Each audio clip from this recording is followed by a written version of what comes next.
I bought myself a Dremel for Christmas, the 4300, and I bought with it the router kit as well, the 335, the jig I should say, and I've been practicing with it fairly recently. What you have to say is this isn't the perfect jig for this router. It probably suits a previous model.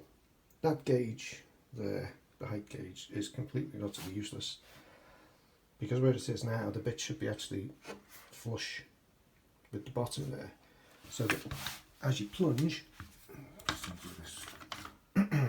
then how many millimeters you've gone down appears at the top.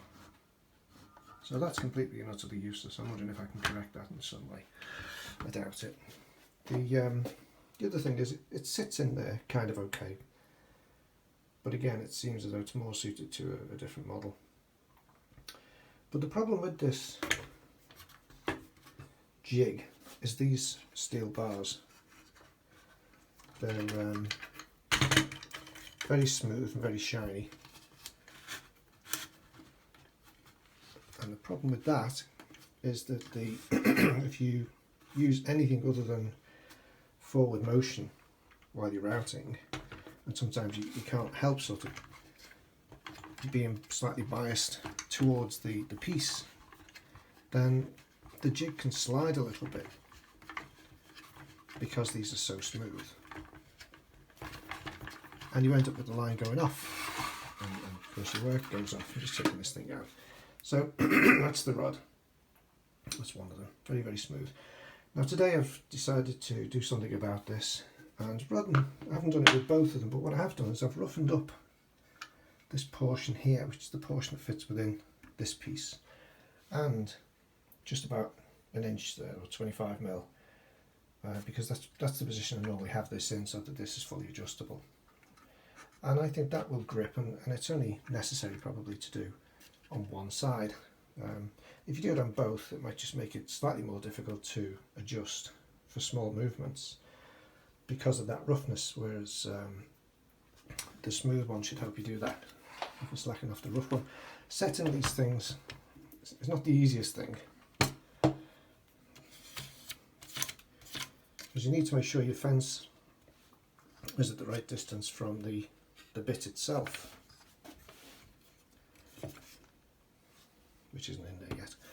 I roughened up that bar, by the way, using very simply one of these, I can't remember what you call them now, it's a bit like a sandpaper bit, isn't it? Just gently on this bar, using the router itself, and that did it. Now, the reason I had to do it, and here's the example, I want to cut a rebate in this piece of wood here, which is going to be at the back of a shelf, or the front of a shelf rather, and this piece here is the shelf that's going to fit into that. So the first thing I did was to cut the rebate in the front of this piece here, and I'm now going to cut the equivalent in that. But look what happened as I was coming along here, because this wasn't absolutely tight, these things here, I mean they were fairly tight, and because they're made of plastic, how tight do you tighten them before they snap off? Obviously not quite tight enough there. So this is what happened. Now because you do this in several passes, this was the first pass, and you know it's not gone all the way to the full depth of the thing. But it's annoying. I mean, it's going to be inside and invisible where it is, but that's not the point. This is I might recut this piece, and this is 12-inch plywood, so it's not cheap. So the other passes then, I obviously noticed this here, and reset and retightened those clamps, and it was fine after that. But I've had that a couple of times now, and it's quite annoying. It can mean you've got to cut another piece, which is more expense, so it's just not good. The other thing is this again, because it's not the absolute correct jig for the model, this thing here, you obviously, you move this up and down and it meets this piece of plastic here, so you can't push down any further than that. according to where this is set, and that stops the router going too deep. So you set it at its shallowest to do your first pass, and then you slacken this off a little bit, or push it down a bit more rather. No, you slacken it off, that's right, to let the router bit be exposed a bit more, and you do that progressively. But at its lowest point, it's only just where you need it to get, say, 2mm depth. It could do with being just a little bit longer, because the thread up here isn't long enough, and it wouldn't matter if it was a little bit longer. It would actually help. It wouldn't be detrimental to the jig. The handy thing is this plunge here, which releases the thread, so you can move it quickly if you're doing different jobs at a time. But this isn't long enough, or because it's not the right jig for the tool, and the way this looks and feels when it goes in, I suspect with the other tool it would be fine, because the previous model, 4000 perhaps, would probably go slightly further into this, and so that would be more effective. At the moment with this one, it's just on the edge. You can't tighten it up anymore. It's a plastic collar, and you use quite a thin spanner to do it, so you don't want to overdo it because it's plastic, but it's quite tight in there now, so you're not going to get any further with that. The clamp is handy, this here, because once you push it down, tighten this up, it will stay, and it's fine, even though it's only on one side. It's pretty good. So setting the depth and setting the offset for this bracket are very touchy. They need to be done very carefully, but all in all, it does the job. I mean, there's a couple of mortises I've done there, and again, this one, and this is because you have to start with the side and tilt it upwards and then drop the thing in. I think I've not, I've missed it there or something, and it's hit the side. Well, that's my fault, that. But you can see here, it's not too bad. It's difficult to see this with all the sawdust.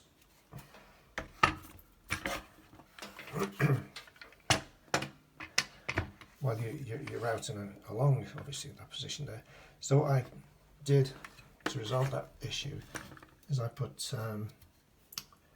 some bright coloured insulation tape on both sides, and I marked with thick black felt tip pen the extremes as to where I wanted to route to. So then it's more or less guesswork then, looking at where this is here, and where you can see the edge of this, where this black mark is, and you can sort of see within here roughly, you can gauge roughly where it is, and that's what I've been doing. So that's what I need to crack on with, and I think there you go. So that's quite a decent fit there, and it's supposed to be 4mm from the edge there, because there's going to be a recess for a back. This is a bathroom cabinet. All of the chip-ins there, which are already in the wood, they can be repaired with polyfiller. And rather than hand paint this, once it's all finished, I've got some spray paint for wood and metal, which I'm going to use for the first time. That should give it quite a nice finish. Anyway, that's just a couple of things about this 4300 Dremel, which is brilliant. I've used it a lot, and it's really good for jobs that other things just not capable of doing or not suitable for.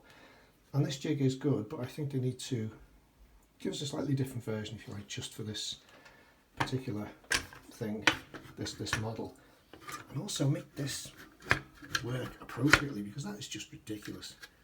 You can't measure anything from it. Anyway, okay, here's an example. This is how I've marked up the work now. I've also clamped the wood down 2 different positions. There's no real force on the wood, and that's the first 2mm depth I've just done, and I did delay slightly at this end, as you can see, which has caused the wood to burn a little bit, so you have to watch out for that. Smooth movements. So I'm going to do this piece now, and these are the marks I mentioned before. which is where I'm cutting these mortises. So I have a pair of ear defenders on, so I can't really hear myself speaking properly, and you're going to have to put up with the noise on this, but you can see the depth of this is just 2mm. Not easy to set, but it's done. And the offset here is 32mm to the top of this piece, and that's fine. So we're doing it within those extremes. I don't mind if I go slightly outside, that's okay. The whole joint is hidden anyway within the wood because it's 8mm width, and it's an 8mm bit, and the shelf is 12mm, so the tenons, if you like, are narrower. So what I'm going to have to do with this, of course, is lower it onto this and just start this movement and gradually let it sink with each pass until it's 2mm deep. Altogether I want to go down to 6mm, so I'm going to do this in 3 passes total, but I'll just do this one for this example. So I can put this down like this because the bit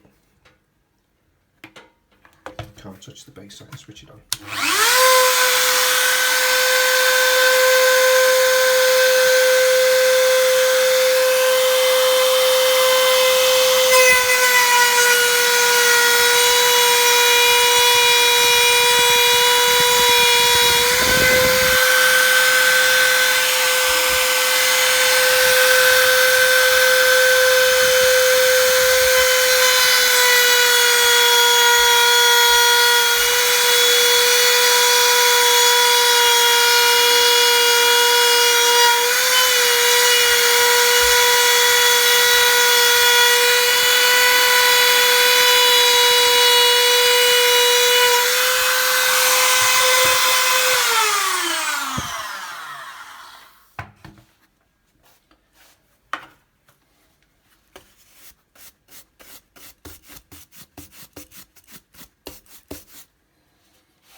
There we go, 2mm deep. I'll carry on with that now until it's 6mm deep, and that's that part of the job finished.